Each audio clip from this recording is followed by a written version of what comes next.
Hello friend, आप देख रहे हो हमारा चैनल ग्रो बुक्स। तो आज हम फिर से एक नई बुक लाए हैं जिस बुक का नाम है वर्क रूल्स। इसका मतलब स्टार्टअप के founders, businessman, team leaders, managers और सीनियर एग्जीक्यूटिव्स एम्प्लाई। तो चलिए बुक को आपको दो लफ्ज़ों में बताते हैं। गूगल दुनिया के सबसे मशहूर कंपनियों में से एक है जो अपने अनोखे कंपनी कल्चर और पीपल प्रैक्टिस के लिए जाना जाता है। इस समरी से आप ये जानेंगे कि गूगल ने कैसे अपनी पॉलिसी को अपनाया जिससे उसके एम्प्लाई उस कंपनी में लंबे समय तक काम करते रहे और अपना बेस्ट परफॉर्मेंस देते रहे। आप गूगल के प्रिंसिपल्स को अपनी कंपनी में अप्लाई करना सीख लेंगे। अध्याय नंबर 1, इंट्रोडक्शन। आप कैसे पता करते हैं कि आपको एम्प्लॉइज़ अपने काम से खुश हैं? आप अपने कंपनी के रेपुटेशन को अच्छा दिखाने के लिए क्या क्या करते हैं? जब किसी कंपनी के पीपल प्रैक्टिस और पॉलिसी ऐसे होते हैं जो बहुत ही बढ़िया ढंग से काम करता है तो वो बिजनेस को काफ़ी फ़ायदे मिलते हैं। उनमें से एक फ़ायदा ये है कि यहाँ काम करने वाले काफ़ी लोग अपनी कंपनी के लिए कमिटेड रहते हैं। ऐसे कमिटेड लोग कंपनी को आगे बढ़ाने और उनके टारगेट को पूरा करने में अपना बहुत कंट्रीब्यूशन देते हैं। इन अच्छे पीपल प्रैक्टिस वाले कंपनियों में गूगल कंपनी का नाम भी आता है। अगर आप एक स्टार्टअप के फाउंडर या फिर कोई बिजनेसमैन तो आप सीख सकते हैं कि गूगल किस अनोखे ढंग से अपने एम्प्लॉइज़ को हैंडल करता है। इस बुक से आप जान सकते हैं कि गूगल की शुरुआत बहुत ही साधारण सी थी। आपको ये भी पता चलेगा कि पूरी दुनिया के लोग गूगल को कैसे जानते हैं। गूगल अपने अनोखे वर्क कल्चर और अपने एम्प्लॉइज़ का ख्याल रखने में बहुत आगे है। आप जानेंगे कि इसके लिए गूगल ने ऐसा क्या किया। अगर आप इस बुक में लिखे प्रिंसिपल्स को अपने बिजनेस के लिए चुनते हैं तो आपके एम्प्लॉइज़ और उनके काम में आपको काफ़ी अच्छा असर देखने को मिलेगा। आज इस बुक को पढ़िए और अपने एम्प्लॉय पर ध्यान देना शुरू कीजिए। अपनी कंपनी के पीपल प्रैक्टिस को भी गूगल की तरह बेहतरीन बनाइए। अध्याय नंबर 2, फाउंडर बनना। हर कहानी की कहीं ना कहीं से शुरुआत होती है। क्या आपको गूगल की शुरुआत की कहानी पता है? गूगल के दो फाउंडर्स थे, लैरी पेज और सर्गेई ब्रिन। उन्होंने ही गूगल को शुरू किया था। स्टैनफोर्ड यूनिवर्सिटी के एक कैंपस टूर में दोनों ही मुलाकात हुई थी। हालांकि दोनों ही अलग अलग बैकग्राउंड के थे पर दोनों ही मिलकर गूगल को बनाया। बचपन में दोनों की मास्टरी स्कूल जाते थे, इसलिए उनके आइडियाज़ भी उनके मास्टरी स्कूल से इंस्पायर था। उनका सपना सर्च इंजन बनने के अलावा और भी बहुत कुछ करने का था। वो ये भी समझना चाहते हैं कि एम्प्लॉइज़ को कैसे बर्ताव अच्छा लगता है। वे चाहते हैं कि गूगल ऐसी जगह बने जहां काम करने का कोई मतलब हो और जहां इसके एम्प्लॉइज़ को अपने पैशन को फॉलो करने की खुली छूट हो। साथ ही यहाँ एम्प्लॉइज़ और उनके फैमिली का हर तरीके से ख्याल रखा जाए। लेकिन सिर्फ गूगल एक ऐसी कंपनी है नहीं थी जो अपने एम्प्लॉइज़ का ख्याल रखती थी। फोर्ड एंड हर्शीज कंपनी भी अच्छे पीपल प्रैक्टिस की जाती थी जिससे उसके एम्प्लॉइज़ खुश रहते थे। किसी कंपनी का फाउंडर बनना सिर्फ नाम के लिए नहीं होता। फाउंडर बनना एक एटीट्यूड है, एक सोच और नज़रिया है। एक लीडर के तौर पर आपको सबके लिए अपॉर्चुनिटी तैयारी करनी चाहिए। अच्छे फाउंडर्स एक दूसरे की मदद करते हैं और उनके आगे बढ़ने के लिए रास्ता बनाते हैं। को फाउंडर्स के साथ मिलकर अपने कंपनी के फ्यूचर को बदलने का आपके पास पावर होता है। सबसे ज़रूरी बात, सबके साथ मिलकर काम करने से ही आप अपने कंपनी को सक्सेस दिला सकते हैं। गूगल के एम्प्लॉइज़ हर महीने टेक टॉक्स होस्ट करते हैं जहां वे सब जमा होकर एक दूसरे से अपने काम के बारे में शेयर करते हैं। गूगल ने अपने एम्प्लॉइज़ को स्टॉक्स में भी हिस्सेदारी दे दी है। ऐसा करने वाले कुछ ही कंपनीज है जिसमें गूगल भी शामिल है। गूगल के कोशिश के कारण ही ज़्यादा से ज़्यादा औरतें कंप्यूटर साइंस में अपना इंटरेस्ट दिखा रही है और बढ़ावा देने के लिए गूगल ने अपने एम्प्लॉइज़ को उनके पेंट यानी पालतू जानवर का भी ऑफिस लाने की इजाज़त दी। कंपनी ने इसकी शुरुआत करने के लिए अपने 10 एम्प्लॉइज़ को चुना। गूगल अपने एम्प्लॉइज़ को फ्री खाना भी देने लगे जिसकी शुरुआत उन्होंने फ्री ब्रेकफास्ट से किया। 1903 में मिल्टन एस हर्शी ने सिर्फ हर्शी कंपनी ही नहीं बल्कि पेंसिल्वेनिया में हर्शी शहर की भी शुरुआत की। उन दिनों अमेरिका में 2500 शहर ऐसे थे जो कंपनीज के थे जिनमें एक बार सिर्फ 3% जनता ही रहती थी। लेकिन मिल्टन एस हर्शी इन कंपनी शहरों से बिल्कुल अलग शहर बसाना चाहते थे जहां सड़कों की तरफ दोनों पेड़ लगे हो, सिंगल या दो फैमिली के साथ एक साथ रहने के लिए ईंट के मकान बने हो जिनके बहुत खूबसूरत लॉन हो। उनके शहर में सस्ते पब्लिक ट्रांसपोर्ट सिस्टम बने, क्वालिटी पब्लिक स्कूल तैयार हुए और लोगों के एन्जॉयमेंट के लिए भी इंतजाम किए। कुछ कंपनीज के फाउंडर्स ने अपने कंपनीज को बढ़िया पीपल प्रैक्टिस बनाए, क्योंकि वे अपने एम्प्लॉयज़ को पैसे बनाने वाले रोबोट्स की तरह नहीं देखते थे। अपने एम्प्लॉयज़ को वैल्यू देने में ही उन्हें अपनी कंपनी का फ़ायदा दिखा। एक कंपनी को सक्सेस दिलाने के लिए उसके फाउंडर्स को अपने एम्प्लॉयज़ को फलने फूलने और पनपने का मौका देना चाहिए, साथ ही उनके ज़रूरतों का भी ख्याल रखना चाहिए। अध्याय नंबर 3, कल्चर इट्स स्ट्रेटजी को अपनाना। क्या आपने कभी गूगल को किसी ऑफिस को देखा है? इनके ऑफिस के फ़ोटो को देखकर आपको ये लगेगा कि मस्ती के साथ काम किया जाता है, पर मस्ती और मज़े के साथ साथ यहाँ कल्चर भी बड़ा फोकस रहता है, ताकि यहाँ के एम्प्लॉय खुश रह सके। कल्चर को गूगल कैसे अपने काम में लाता है, इसे समझने के लिए आपको मिशन, ट्रांसपेरेंसी और वॉइस के इम्पैक्ट के बारे में जानना चाहिए। आमतौर पर कंपनीज का मिशन होता है प्रॉफिट कमाना, अपने कस्टमर को खुश रखना या फिर मार्केट का लीडर बनना। इस तरह का मिशन सिर्फ बिजनेस को फ़ायदा पहुंचाने के लिए होता है, लेकिन गूगल का मिशन पूरा दुनिया के इन्फॉर्मेशन को इकट्ठा करने, उसे ऑर्गेनाइज करना और इन इन्फॉर्मेशन को लोगों के लिए मुहैया कराना। ये दिखाता है कि गूगल का गोल बिजनेस नहीं बल्कि दुनिया के लोगों को हेल्प करने से जुड़ी है। इससे उनके एम्प्लॉयज़ और भी बेहतर काम करने के लिए मोटिवेटेड होते हैं, क्योंकि उन्हें अपने जॉब्स के मायने मिल जाते हैं। गूगल ने अपने सारे इन्फॉर्मेशन आर पार दिखाने वाली एक शीशे की तरह ट्रांसपेरेंट रखा है। एक नई सॉफ्टवेयर टेक्नोलॉजी गूगल के सारे कोड को पहले ही दिन निकाल लेता है। गूगल के ट्रांसपेरेंट होने की वजह से उनके एम्प्लॉयज़ अपना काम और परफॉर्मेंस बेहतर कर पाते हैं। किस हद तक ट्रांसपेरेंट रहता है, इसका फैसला तो कंपनीज खुद लेता है, पर अगर आप अपने एम्प्लॉयज़ की कदर करते हैं तो आपको पूरी ट्रांसपेरेंसी रखनी चाहिए। खुली किताब की तरह रहने का मतलब है अपने एम्प्लॉयज़ और उनके अच्छे जजमेंट पर भरोसा रखना। आखिरी बात, वॉइस का मतलब है कि कंपनी को चलाने में उसके एम्प्लॉयज़ की राय, उनके ओपिनियन को सुनना। एम्प्लॉयज़ जब भी अपनी राय रखते तो कंपनियां अपने लिए बड़े और अच्छे डिसीजन ले सकते हैं। इसलिए गोल्स के बजाय कल्चर को बढ़ाने में जोर देना चाहिए, ताकि अपने एम्प्लॉय ईमानदारी से काम करे और कंपनी छोड़कर न जाए। हमेशा याद रखिए कि ब्रिलियंट और टैलेंटेड प्रोफेशनल वहीं काम करना पसंद करते हैं जहाँ उनके काम को मायने मिलते हैं और उनके कंट्रीब्यूशन से कंपनी को फ़ायदा पहुँचता हो। गूगल में काम करने वाले लोगों की गिनती हज़ारों में हो गई है, पर कंपनी मिशन पर भरोसा होने के कारण वहाँ के एम्प्लॉयज़ एकजुट रहने और मिलकर काम करते थे। अपने मिशन को सच बनाने का एक एग्जाम्पल जो गूगल ने बनाया था वो था 2007 में बनाया गया गूगल स्ट्रीट। गूगल के फाउंडर लैरी पेज ने अपने एम्प्लॉय से पूछा कि मैप में किसी भी जगह को ऊपर से देखने के बजाय क्यों ना ऐसे मैप बनाए जिसमें कोई भी जगह वैसे दिखेगी जैसे हकीकत में दिखती हो। अब गूगल स्ट्रीट वही की मदद से दुनिया के करोड़ों लोग इंटरनेट एक्सेस करते हुए हर इंटरेस्टिंग जगह बैठे ही पेरिस के आर्क दे ट्राइब की खूबसूरती, माउंट एवरेस्ट के बेस कैंप का नज़ारा, गोलापागोस आइलैंड के सी एनिमल्स को देख सकते हैं। आप देख सकते हैं कि वैसा कोई शहर या समुदाय फैलता है, धीरे धीरे सब बदल जाते हैं। गूगल स्ट्रीट वी की मदद से गवर्नमेंट से तय करती है कि कौन सी जगह किसी काम के लिए सेफ़ है और उनको अपने रिसोर्स को कहाँ कहाँ लगाना चाहिए। गूगल के इस प्रोजेक्ट ने काफ़ी लोगों की मदद की। इसके अलावा गूगल स्ट्रीट की वजह से गूगल के एम्प्लॉयज़ भी अपने कंपनी के साथ और भी ज़्यादा इन्वॉल्व हो गए हैं। इस कदम ने गूगल्स को बढ़िया काम करने को प्रेरणा दी और काम के साथ दूसरे की हेल्प करने का भी मौका दिया। अध्याय नंबर 4, लेक वेबेगन, वो ख्याली जगह जहां सब नए काम करने के लिए एवरेस्ट से बढ़कर थे। आप ये कैसा पक्का करेंगे कि आपके एम्प्लॉयज़ अपना काम सही ढंग से कर रहे हैं? क्या आप किसी भी जॉब के लिए सबसे बेहतर कैंडिडेट को हायर करते हैं या आप एवरेज लोगों को हायर करके उन्हें बेस्ट बनाने की ट्रेनिंग देते हैं? आपको अपनी कंपनी की हायरिंग और ट्रेनिंग प्रोसेस को रिव्यू करना चाहिए। इसके 3 कारण हैं। पहला है अपने एम्प्लॉयज़ को एक अच्छा ट्रेनिंग देने में कुछ ही कंपनी सक्सेसफुल होते हैं। दूसरा, अगर कोई कंपनी की रिक्रूटिंग प्रोसेस अच्छी है तो शायद उनका प्रोसेस अलग और स्पेशल है, जिसकी वजह से वे बेस्ट में भी बेस्ट चुन पाते हैं। थर्ड, नए कैंडिडेट्स को इंटरव्यू करने वाले लोग आमतौर पर इंटरव्यू लेने में अच्छे नहीं होते। कंपनीज के कुछ रिप्रेजेंटेटिव तो बायस्ड भी होते हैं।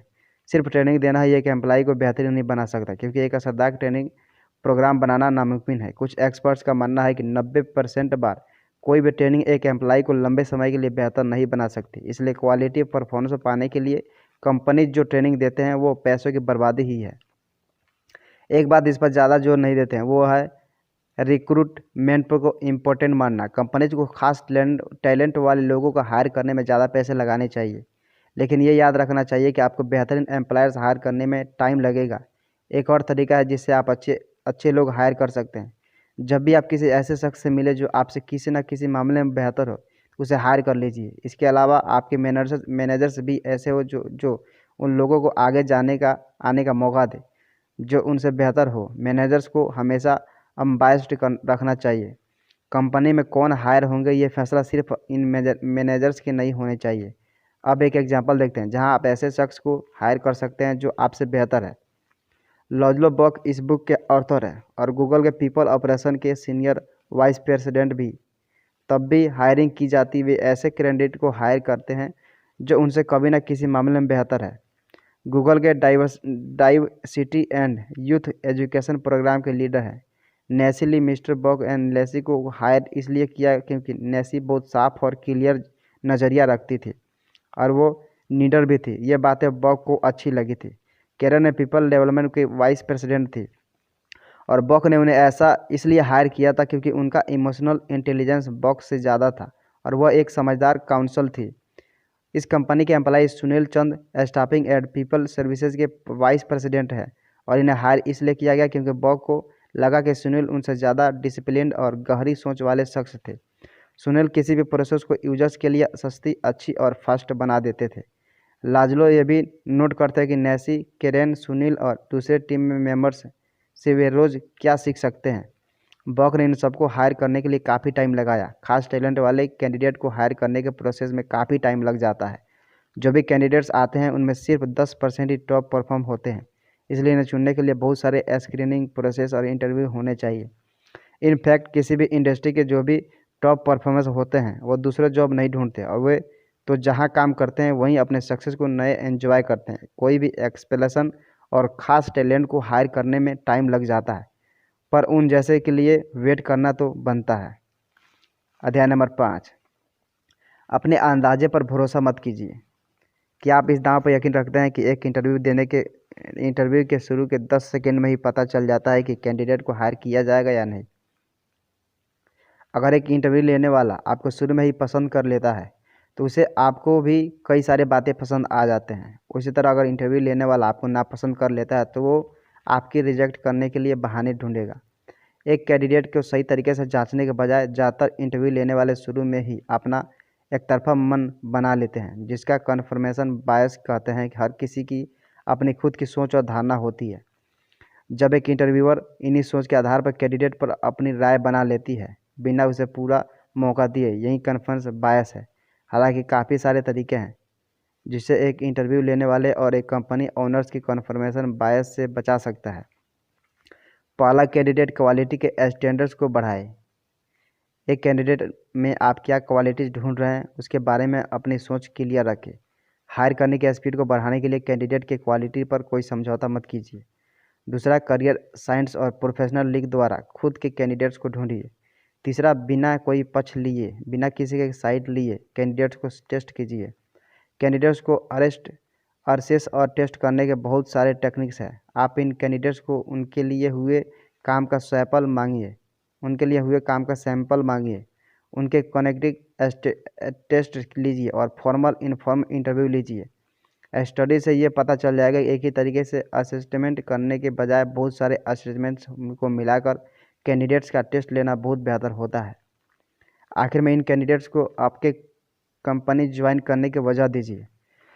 आप यही चाहेंगे कि आपकी कंपनी के साथ उनका पहला एक्सपीरियंस बहुत यादगार रहे। गूगल से रिजेक्ट हुए 80% लोग अपने दोस्तों को गूगल में जॉब के लिए अप्लाई करने के लिए कहते हैं। फीडबैक देना भी बहुत ज़रूरी है, इसलिए गूगल में इंटरव्यू कैंडिडेट के जॉबों को लिख लेते हैं ताकि वे अच्छे कैंडिडेट्स की पहचान कर सकें। वैसे गूगल में इंटरव्यू लेने वाले में सिर्फ मैनेजर्स और एग्जीक्यूटिव नहीं होते, टीम के पुराने एम्प्लॉयज़ भी कैंडिडेट्स का असिस्टेंट लेते हैं। इसी के यकीनन होता है कि गूगल अपनी कंपनी का बेस्ट लोग ही लेते हैं जिनमें टॉप परफॉर्म बनने का पोटेंशियल होता है। 2011 में अर्चशिप्स डेसमंड टूट ने 80 साल पूरे करने पर अपने जन्मदिन पर भाषण देने के लिए दलाई लामा को इनवाइट किया गया था। दलाई लामा और आर्क बिशप टूटू दोनों को नोबेल पीस अवार्ड मिले थे। उनकी मीटिंग हिस्ट्री में एक इम्पोर्टेंट वाकया बनने वाली थी, लेकिन चाइनीस गवर्नमेंट ने बीच में आकर अफ्रीका के गवर्नमेंट को दलाई लामा को वीज़ा न देने के लिए मना लिया। दलाई लामा अब इस भाषण में शामिल नहीं हो सकते थे, जिससे अर्च विश्व टूट को बहुत दुख हुआ। उस टाइम गूगल में नए नए आए गूगलर लॉरेन गोल्स ने अपनी पहला प्रोडक्ट गूगल हैंगआउट को लॉन्च किया था। लॉरेन ने दलाई लामा और आर्च बिशप के बीच गूगल हैंगआउट के द्वारा मीटिंग करवाई, जिससे हजारों मील दूर होते हुए भी दोनों एक दूसरे से आमने सामने बात की। यह टेक्निक इस सेलिब्रेशन का हाईलाइट था और गूगल ने इसे न्यूयॉर्क टाइम्स में एडवर्टाइज किया। ये नए गूगल लॉरेन की पहली थी जिन्हें कंपनीज को ज्वाइन हुए सिर्फ 5 दिन हुए थे। अध्याय नंबर 6, कभी परफॉर्मेंस में मैनेजमेंट क्यों ना पसंद करते हैं और हमने इसके बारे में क्या किया। हमारी पूरी ज़िंदगी हमें अपने परफॉर्मेंस के बेसिस पर रेट किया जाता है। कंपनीज भी अपने एम्प्लॉइज के परफॉर्मेंस को रेट किया करते रहते हैं। ये परफॉर्मेंस इवैल्यूएशन करते रहना ज़रूरी होता है, क्योंकि इसमें एम्प्लॉइज़ को पता चलता है कि क्या वे कंपनी के और खुद के पर्सनल गोल्स को हासिल कर रहे हैं या नहीं। इसके अलावा परफॉर्मेंस इवैल्यूएशन की मदद से कंपनी के फैसला ले पाते हैं, क्योंकि क्या वे किसी अप्लाई के सैलरी को बढ़ाए या नहीं और उनका प्रमोशन दे या नहीं। ज़्यादातर कंपनीज के परफॉर्मेंस मैनेजमेंट जिन पर परफॉर्मेंस असिस्ट की जिम्मेदारी होती है, वे इस काम को काफ़ी टाइम लगाते हैं और अपने एम्प्लॉयज़ को फीडबैक भी नहीं देते, जिससे एम्प्लॉयज़ नाखुश होते हैं। कुछ मैनेजर्स अपनी सोच या फिर भेदभाव के कारण सही परफॉर्मेंस रेटिंग नहीं कर पाते, जिससे एम्प्लॉयज़ को महसूस होता है कि उनकी रेटिंग्स गलत है। क्या आपको जानना है कि गूगल ने इन चैलेंज का सामना कैसे किया और आप अपने कंपनी में इसे कैसे अप्लाई कर सकते हैं। पहली बात, गोल्स को सही ढंग से सेट कीजिए। सभी एम्प्लॉयज़ को इन गोल्स के बारे में बताइए। हर 3 महीने लेडी पेज ऑब्जेक्टिव एंड के रिजल्ट सेट करते हैं और सभी एम्प्लॉयज़ को अपने OKR से गूगल के OKR से मिलाना होता है।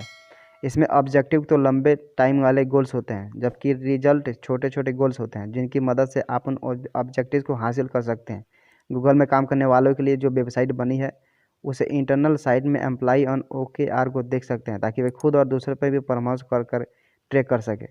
दूसरी बात, साथ काम करने वाले की फीडबैक लीजिए। सिर्फ मैनेजर्स को ही नहीं बल्कि टीम के दूसरे मेंबर्स में भी फीडबैक लेनी चाहिए। टीम के सारे मेंबर्स को एक दूसरे से परफॉर्मेंस को रिव्यू करने चाहिए। तीसरी बात, एक कैलिब्रेशन प्रोसेस रखनी चाहिए। इस कैलिब्रेशन प्रोसेस में मैनेजर्स को एक साथ बैठकर सारे एम्प्लॉयज़ की रेटिंग्स पर विचार करनी चाहिए। इससे बायस भी ख़त्म हो जाती है और परफॉर्मेंस मैनेजमेंट प्रोसेस भी बेहतर तरीके से काम करता है। आखिर में एम्प्लॉयज़ के साथ परफॉर्मेंस रेटिंग की बहुत बात करते हुए रिवार्ड और डेवलपमेंट की बातों को अलग अलग ही रखिए। आमतौर पर गूगल के एनुअल परफॉर्मेंस रिव्यू नंबर 1 में होते हैं और उसके अगले, क्योंकि अगले महीने की सैलरी के बारे में डिस्कशन होते हैं। ये इसलिए क्योंकि गूगल का भरोसा है कि डेवलपमेंट और रिवार्ड एक दूसरे से बहुत अलग होते हैं। अध्याय नंबर 7, सब कुछ मज़ेदार और आसान नहीं होता। कोई भी ऑर्गेनाइजेशन या कंपनी परफेक्ट नहीं होती। कुछ ना कुछ बातों में गलती हो ही जाती है, लेकिन ज़रूरी यह है कि कंपनी इन गलतियों से कैसे सीख लेती है और उसके नतीजे से कैसे डील करती है। क्या आप भी इस बात को मानते हैं? किसी और कंपनी की तरह गूगल ने भी अपनी पीपल प्रैक्टिस में गलतियां भी की थी। गूगल के लिए चैलेंज ये था कि वो कैसे अपनी कंपनी को वैल्यू को बरकरार रखते हुए मुश्किल वक्त में भी अच्छा काम करे। अगर कंपनी में कोई गलती करता है, फिर चाहे वो मैनेजर हो या कोई दूसरा एम्प्लॉय, सबको उस गलती के बारे में पता होना चाहिए। इस तरह ट्रांसपेरेंट रहना बहुत ज़रूरी है। इससे सबको सिचुएशन के बारे में पता चलता है और ऐसी गलती दोबारा नहीं होने से बचा जा सकता है। दूसरी बात जो है, आपको हमेशा याद रखनी चाहिए कि अपने हिस्से या हक की किसी चीज़ों को मना करना, कभी भी कुछ मिलने पर आपको लगने लगता है कि आप ही सबसे डिजर्विंग शख्स है और आपको अलावा कोई उसके लायक नहीं है, ऐसा मन में आना बहुत नेचुरल सी बात है, पर इसे जिम्मेदारी और प्रैक्टिस के साथ दूर किया जा सकता है। कंपनी के एम्प्लॉयज़ को जब भी बेनिफिट दे, उसकी जिम्मेदारी का एहसास भी करवाएं। जब भी कंपनी के लिए कोई डिसीजंस ले, सभी को इसमें शामिल कीजिए। जहां से भी मिले सलाह लीजिए। हो सकता है कुछ एम्प्लॉयज़ बहुत शर्मीले हो और उन्हें अपनी राय रखने में हिचक हो। ऐसे लोग पूछने पर भी अपनी राय नहीं बता पाते, लेकिन ज़रूरी है कि चाहे जितना भी वक्त लगे, कंपनी के पॉलिसी बदलने में या फिर कोई और चेंज में सबकी राय पता करनी चाहिए। जो भी गड़बड़ी होती है उसे ठीक कीजिए। अगर आपके एम्प्लॉयज़ किसी मुश्किल में हैं, आपको आगे आकर फ़ौरन कोई सॉल्यूशन देना चाहिए। एक बार सब कुछ ठीक हो जाए तो अपनी गलती मानकर सभी को इसे सीख लेने की एक कहानी कहना चाहिए। 2008 में गूगल के एक शेफ़ ने लंच में एक स्वीट डिश ऑफ़र किया, जिसका नाम रखा था फ्री तिब्बत। गोची चॉकलेट, क्रीम पाई विश मेडिकीमे कोकोनट डेट क्रस्ट है। इस मेनू के आने के बाद एक गूगलर ने मैनेजमेंट को एक ईमेल लिखा कि अगर इस डिश के बारे में नहीं एक्सप्लेन नहीं किया गया जाएगा तो वो इसके विरोध में इसके प्रोटेस्ट में कंपनी छोड़ देंगे। उस दिन शेफ ने स्वीट डिश में जो गोजी बेरीज डाले थे वो तिब्बत से आए थे और चूंकि गूगल में सारे डिश फ्री में दिए जाते थे इसलिए शेफ ने इसे फ्री तिब्बत का नाम दिया था। इस नाम से काफ़ी गूगल के बीच पॉलिटिकल बहस हुई थी जो तिब्बत का चाइना से फ्री होने को लेकर था। दुख की बात यह थी कि वजह से उस शेफ को उसके मैनेजर ने 3 दिनों के लिए सस्पेंड कर दिया था। इस वाक़ये के बाद लाजलो का गूगल में फ्रीडम ऑफ स्पीच यानी बोलने की आज़ादी की ज़रूरत महसूस हुई। उन्होंने सोचा कि अगर गूगल को इतनी छोटी छोटी बातों पर सज़ा मिलती रही वो कैसे अपनी कंपनी और उसके मिशन पर भरोसा कर सकते हैं। बॉक ने उस शेफ को वापस काम पर बुलाया जिससे काफ़ी सारे गूगल्स ने बॉक ऑफ मैनेजमेंट का शुक्रिया अदा किया। फ्रीडम और स्पीच के लिए बहुत ज़रूरी स्टेप था। वैसे किसी बात पर डिबेट करना कोई जुर्म तो था ही नहीं। अध्याय नंबर 8 कंक्लूजन। इस बुक में आपने सीखा कि पीपल प्रैक्टिस क्यों इतना ज़रूरी है और इसका एम्प्लॉइज़ को खुश रखने में क्या कंट्रीब्यूशन है। आपने ये सब गूगल कंपनी के एग्जाम्पल से सीखा। आपने जाना किसी कंपनी का फाउंडर होने के नाते लोगों को पनपने और आगे बढ़ने के अपॉर्चुनिटी देने की ज़रूरत होती है। आपने ये भी जाना कि किसी कंपनी को कल्चर रखने का क्या फ़ायदा होता है। कंपनी का मिशन सिर्फ प्रॉफिट कमाना या कस्टमर्स को बेस्ट सर्विस देना नहीं है, इसके कुछ मोरल रेस्पॉन्सिबिलिटीज़ यानी नैतिक जिम्मेदारी भी होती है जिसे यहाँ काम करने वाले को अपने काम के साथ ये भी एहसास होता है कि वे समाज के लिए कुछ अच्छा कर रहे हैं। ऐसा करने पर एम्प्लॉइज को अपना काम बोझ जैसा नहीं लगेगा। आपको ये भी जानना कि ट्रेनिंग के बजाय आपको रिक्रूट में पैसा लगाने चाहिए। खास टैलेंट वाले लोगों को हायर करने में टाइम लगता है पर जितना भी टाइम लगे वेट करना फ़ायदेमंद है।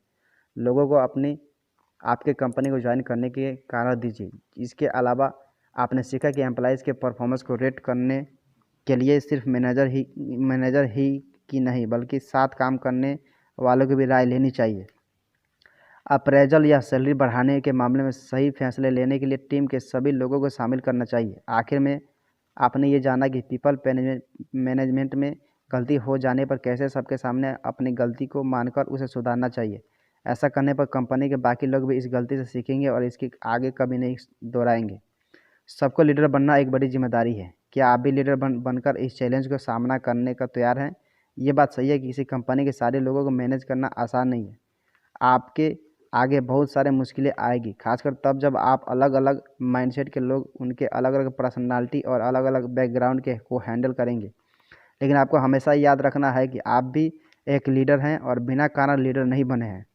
दूसरों को लीडर बनना सिर्फ पावर और अधिकार की बात नहीं है, इसके साथ आपको दूसरे और आगे जाने का मौका देना चाहिए। उनका मंजिल तक पहुंचने में भी मदद करना चाहिए। हमेशा याद रखिए किसी भी ऑर्गेनाइजेशन में उसके एम्प्लॉइज़ की एक बहुत ज़रूरी हिस्सा होता है, इसलिए अपने सक्सेस के रास्ते में इनके साथ ही लेकर चलें।